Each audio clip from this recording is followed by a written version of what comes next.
வணக்கம். இன்னைக்கு இந்த சிறப்பு தொகுப்புல நம்ம விதிய நாமே எப்படி மாற்றி எழுதுறது அப்படிங்கிற ஒரு பிரம்மாண்டமான ரகசியத்தை பத்தி தான் நாம அலச போறோம்.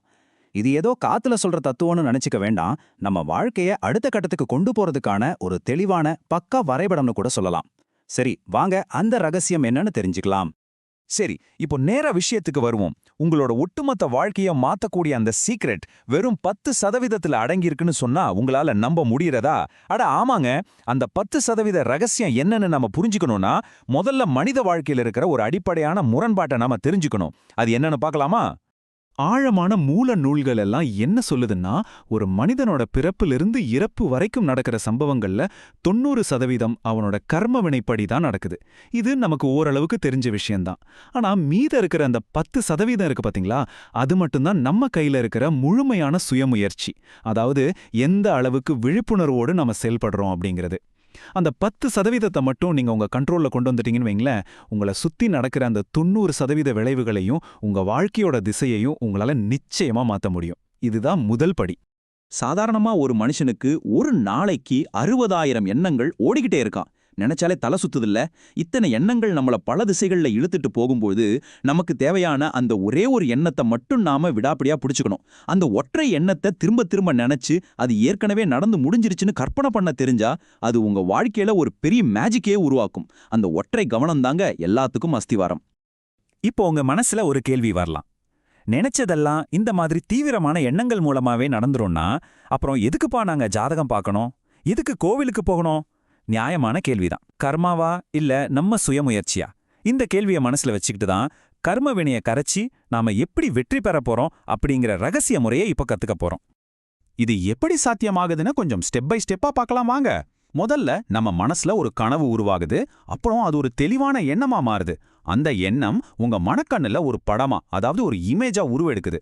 அதுக்கப்புறம் அது உங்களுக்குள்ள ஒரு ஆழமான உணர்வா மாறுது. கடைசியா அந்த உணர்வு துல்லியமான அதிர்வெண்களா, அதாவது ஃப்ரீக்வன்சியா மாறி பிரபஞ்சத்தை போய் அடையுது. இந்த தொடர்ச்சியான ப்ராசஸ் தான் பிரபஞ்சத்தோட லாங்குவேஜ். சரி, இவ்ளோ சொல்றீங்களே, இந்த பிரபஞ்ச மேஜிக்க நிஜமாவே நடக்கிறதுக்கான அந்த சரியான நேரம் இது. நிறைய பேர் என்ன நினைக்கிறாங்கன்னா, பிரம்ம முகூர்த்தம்னா அதிகாலை 3 மணிலிருந்து 4:30 மணி வரைக்கும் பொதுவா நினைச்சிட்டு இருக்காங்க. ஆனா அது உண்மை இல்லைன்னு மூல நூல்கள் ரொம்ப தெளிவா மறுக்குது. அப்போ நம்ம எண்ணங்கள் பிரபஞ்சத்தோட கனெக்ட் ஆகிற அந்த உண்மையான நேரம் இது. அந்த மிக துல்லியமான பிரம்ம முகூர்த்த நேரங்கிறது அதிகாலை 2:50 3:50 வரைக்கும் மட்டும்தாங்க. பிரம்மா அப்படின்னா ஏதோ ஒரு குறிப்பிட்ட கடவுள்னு நம்ம தப்பா புரிஞ்சு வச்சிருக்கோம். பிரம்மம் அப்படின்னாலே படைப்பு. அதனால உங்களோட எண்ணங்கள் நிஜமா உருவெடுக்கக்கூடிய, உற்பத்தியாகக்கூடிய அந்த துல்லியமான நேரமே இந்த 2:50 3:50 வரைக்குமான அந்த 1 மணி நேரம்தான். இதுதாங்க படைப்போட உண்மையான நேரம். இந்த அதிகாலை நேரத்துல அப்படி என்ன ஒரு பெரிய ஸ்பெஷல் இருக்கு? சூரியன் உதிக்கிறதுக்கு முன்னாடி காஸ்மிக் கதிர்கள், புற ஊதா கதிர்கள்னு சொல்ற யூவி ரேஸ், அப்புறம் இன்ஃப்ராரெட் ரேஸ்னு அபரிமிதமான ஆற்றல்கள் பூமியை வந்து அடையுது. இந்த நேரத்துல உங்க மனசு எந்த ஒரு குழப்பமும் இல்லாம ஒரு விதைய விதைக்க தயாராக இருக்கிற ரொம்ப செழிப்பான நிலம் மாதிரி மாறிடும். இந்த கதிர்கள்லாம் உங்க மூளையோட ஏற்புத்திறனை அதிகரிக்கிற ஒரு இயற்கை உர மாதிரியே செயல்படுதுன்னு சொல்லலாம். இங்க தான் நாம மனுஷங்களோட சைக்காலஜியை கொஞ்சம் உற்று கவனிக்கணும். மனுஷங்க உடல் ரீதியான நெருக்கத்தை, அதாவது காமத்தை இவ்வளவு தீவிரமா தேடுறாங்க தெரியுமா? உண்மை என்னன்னா, மனித மனம் தேடுறது அந்த உடலை கிடையாது. அந்த குறிப்பிட்ட தருணத்துல எண்ணங்கள் எல்லாமே நின்னு போய் கிடைக்கிற ஒரு மனமற்ற நிலை இருக்கு பாத்தீங்களா, அதத்தான். ஆசைகள் எதுவுமே இல்லாம காலமே உறைஞ்சு போற அந்த முழுமையான அமைதியைத்தான் ஒவ்வொரு மனுஷனும் தனக்கே தெரியாம தேடிக்கிட்டு இருக்கான். சாதாரண மனிதர்கள் இந்த மனமற்ற நிலைய உடல் ரீதியான தேடல்கள் மூலமா அடைய பார்க்கறாங்க. ஆனா அது ரொம்ப ரொம்ப தற்காலிகமானது. ஜஸ்ட் ஒரு சில நொடிகள் மட்டும்தான் இருக்கும். ஆனா சித்தர்களும் ஞானிகளும் என்ன பண்ணாங்க?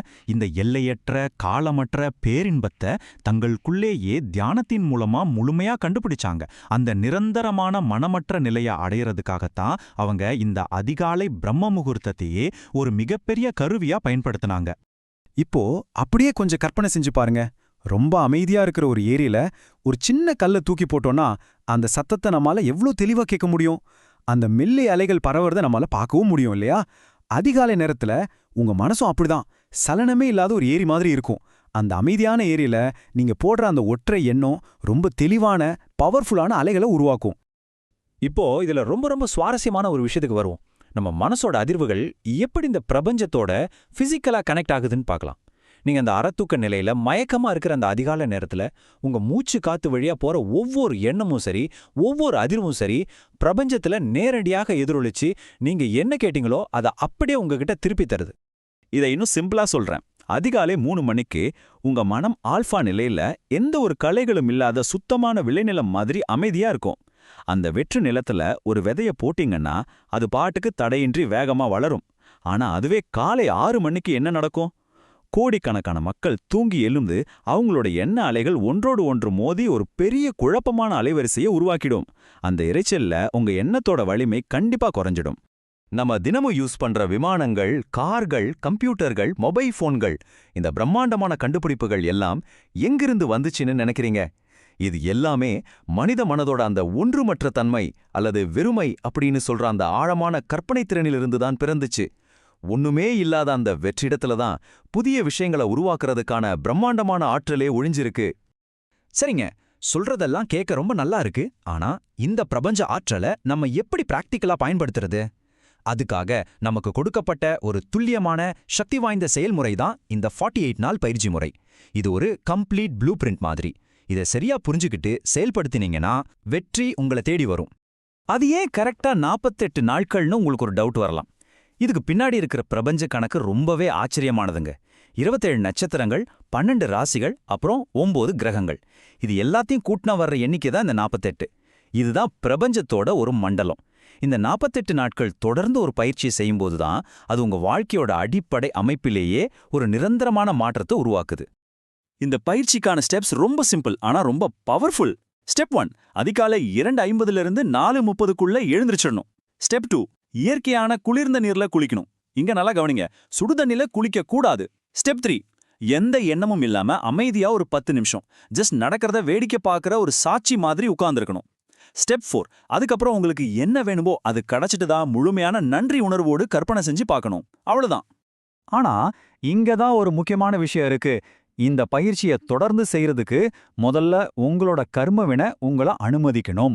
யார் ஒருத்தருக்கு கர்மவினை ஒத்துழைக்குதோ அவங்க மட்டும்தான் இந்த தகவல்களையே முழுசா உள்வாங்கி பயிற்சியும் சரியா செஞ்சு முடிப்பாங்க. அப்படி தொடர்ந்து இந்த 48 நாட்களை நீங்க தாண்டிட்டீங்கன்னா உங்களுக்கு கிடைக்க போற ரிசல்ட்ஸ் 100% உறுதி. சோ இப்போ உங்க முன்னாடி இருக்கிற கேள்வி இதுதான். நாளைக்கு அதிகாலை சரியா 2:50 மணிக்கு விழித்தெழுந்து பிரபஞ்சத்தோட இந்த மேஜிக்கை உணர்ந்து உங்க கர்மாவே நீங்களே மாற்றி எழுத நீங்க ரெடியா? கொஞ்சம் நிதானமா சிந்திச்சு பாருங்க. அந்த அமைதியான பிரபஞ்சம் உங்க ஆசைகளை நிறைவேற்றுறதுக்காக உங்களுக்காகவே காத்துக்கிட்டு இருக்கு.